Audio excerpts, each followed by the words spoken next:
Hello കൂട്ടുകാരെ, നമ്മളെ ഉണക്കമീൻ വെച്ചിട്ട് നല്ലൊരു അച്ചാർ പോലെയൊക്കെ ചീത്തയാവാതിരിക്കുന്ന ഒരു സാധനം കണ്ടാലോ. തൊക്കെന്ന് പറയും. ഇത് തമിഴ്നാട് റെസിപ്പിയാണ് കേട്ടോ. അപ്പോൾ നമ്മൾ നല്ലൊരു ഉണക്കമീൻ തൊക്ക് കണ്ടാലോ. നേരെ വീഡിയോയിലേക്ക് പോകാം.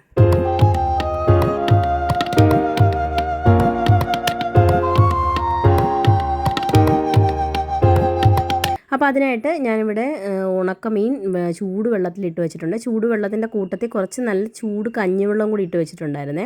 ഇത് നല്ല ഉപ്പുള്ള ഉണക്കമീനാണ്, നമ്മുടെ പട്ടരക്കരുവാടാണ് കേട്ടോ.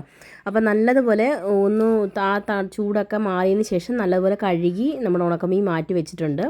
ചെറിയ പീസായിട്ട് എടുക്കണമെന്നുണ്ടെങ്കിൽ അങ്ങനെ ചെറിയ പീസായിട്ട് എടുക്കാം കേട്ടോ. അതിനുശേഷം ഒരു പാൻ ചൂടാക്കാൻ വേണ്ടി വെക്കുക.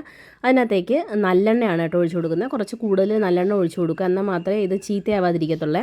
പിന്നെ അതിനകത്തേക്ക് കടുകും ഉഴുന്നും പരിപ്പും ഇട്ട് പൊട്ടിച്ചതിന് ശേഷം അതിനകത്തേക്ക് ഒരു സവാളയും ഒരു 10-15 ചെറിയ ഉള്ളിയും കൂടി അരിഞ്ഞതും കൂടി ചേർക്കുന്നുണ്ട്. ചെറിയ ഉള്ളി മാത്രം ചേർത്താലും നല്ല ടേസ്റ്റ് ആയിരിക്കും കേട്ടോ. അപ്പം ഞാനൊരു സവാളയും കൂടി കൂടുതൽ ചേർത്തിട്ടുണ്ട് കേട്ടോ. പിന്നെ 2 പച്ചമുളക് ഒന്ന് നടുകെ കീറി ഇടുന്നുണ്ട്.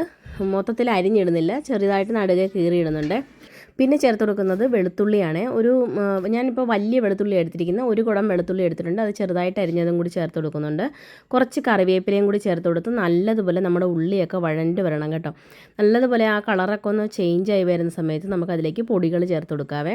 അപ്പോൾ നല്ലെണ്ണ തന്നെ ഉപയോഗിക്കാൻ വേണ്ടി നോക്കുക, എന്നാൽ മാത്രമേ കറക്റ്റ് ആ ടേസ്റ്റ് കിട്ടത്തുള്ളേ. അപ്പോൾ നമുക്ക് പൊടികൾ ചേർത്ത് കൊടുക്കുക. 1/2 ടീസ്പൂൺ മഞ്ഞൾപ്പൊടി, 2 ടീസ്പൂൺ നമ്മുടെ കാശ്മീരി മുളക് പൊടിയാണ് കേട്ടോ ചേർത്ത് കൊടുക്കുന്നത്. എരിവ് വേണമെന്നുള്ളവർ എരിവുള്ള മുളക് പൊടി 1 ടീസ്പൂൺ, 2 ടീസ്പൂൺ കാശ്മീരി മുളക് പൊടിയും ചേർത്ത് കൊടുക്കുക കേട്ടോ.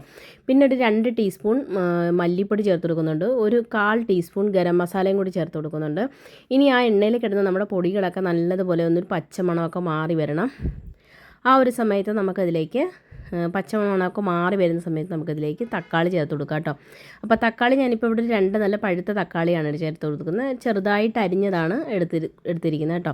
അപ്പോൾ നമ്മളിത് വഴറ്റി വരുമ്പോൾ നമ്മൾ തക്കാളിയൊക്കെ അറിയാത്ത രീതിയിൽ നല്ലപോലെ ഉടഞ്ഞു പോകുന്നൊരു പരുവമാവണം. അതുവരെ നമ്മുടെ തക്കാളിയൊക്കെ ഒന്ന് നല്ലപോലെ ഉടഞ്ഞു വരാൻ വേണ്ടി നമുക്ക് ഇതിനകത്തേക്ക് വെള്ളം ചേർത്ത് കൊടുക്കാം. വെള്ളത്തിന് പകരം നിങ്ങൾക്ക് വാളംപുളി പിഴിഞ്ഞ വെള്ളമാണെങ്കിലും ചേർത്ത് കൊടുത്താൽ മതി കേട്ടോ. അപ്പോൾ ഞാനിപ്പോൾ ഇവിടെ ഒരു നാരങ്ങ സൈസിലുള്ള വാളംപുളി പിഴിഞ്ഞ വെള്ളവും കൂടി ചേർത്തിട്ടാണ് ചേർത്ത് കൊടുക്കുന്നത്.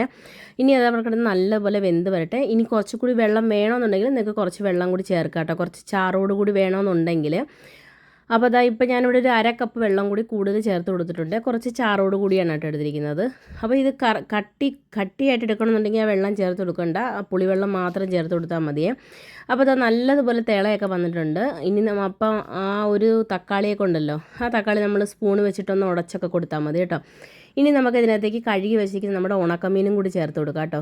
നിങ്ങൾ ഉപ്പില്ലാത്ത ഉണക്കമീനാണോ മേടിക്കുന്നതെന്നുണ്ടെങ്കിൽ ചുമ്മാ ജസ്റ്റ് ചൂടുവെള്ളത്തിലിട്ട് നല്ലപോലെ കഴുകിയെടുത്തതിന് ശേഷം ഈ സമയത്ത് നമ്മൾ ഉപ്പ് ചേർത്ത് കൊടുക്കണം. ഇപ്പം ഞാൻ ഉപ്പൊന്നും ചേർത്ത് കൊടുക്കുന്നില്ല, കാരണം നമ്മുടെ ഉണക്കമീനിൽ നല്ല ഉപ്പുള്ളത് കൊണ്ട് തന്നെ അതിനകത്ത് ഉപ്പിൻ്റെ ആവശ്യം വരുന്നില്ല. ലാസ്റ്റ് വേണമെന്നുണ്ടെങ്കിൽ മാത്രം ചേർത്ത് കൊടുത്താൽ മതിയേ. നമ്മുടെ ഉണക്കമീനും കൂടി ഇട്ട് നല്ലതുപോലെ ഒന്ന് ഇളക്കിയതിന് ശേഷം അടച്ച് വെച്ച് വേവിക്കണം. ഇതുപോലെ ഒന്ന് എണ്ണ തെളിഞ്ഞ് വരുന്നിടം വരെ നല്ലതുപോലെ ഒന്ന് ഇത് കുക്ക് ചെയ്തെടുക്കണം കേട്ടോ. അപ്പോൾ ലാസ്റ്റ് ഇതിനകത്തേക്ക് കുറച്ച് മല്ലിയിലയും കൂടി തൂവാണ്. മല്ലിയില ഇഷ്ടമില്ലാത്തവർ ചേർക്കണ്ട, കുറച്ച് കറിവേപ്പില ചേർത്താൽ മതിയേ. അപ്പോൾ അത്രയേ ഉള്ളൂ, നമ്മുടെ ഉണക്കമീൻ തൊക്ക് ഇവിടെ റെഡി ആയിട്ടുണ്ട്. അപ്പോൾ ഇത് അച്ചാർ പോലെയൊക്കെ കുറേ നാൾ ഇരിക്കും കേട്ടോ. അത് പുറത്ത് വെച്ചാലും ചീത്തയാവത്തൊന്നുമില്ല. ഫ്രിഡ്ജിൽ വയ്ക്കുവാണെങ്കിൽ ഒരു 2 മാസമൊക്കെ ഒരു കേടുകൂടാതെ ഇരിക്കും കേട്ടോ. അപ്പോൾ അത്രയേ ഉള്ളൂ. എല്ലാവർക്കും വീഡിയോ ഇഷ്ടപ്പെട്ടെന്ന് വിചാരിക്കുന്നു. പുതിയൊരു വീഡിയോ ആയിട്ട് വരുന്ന number. Thanks for watching. Thank you. By.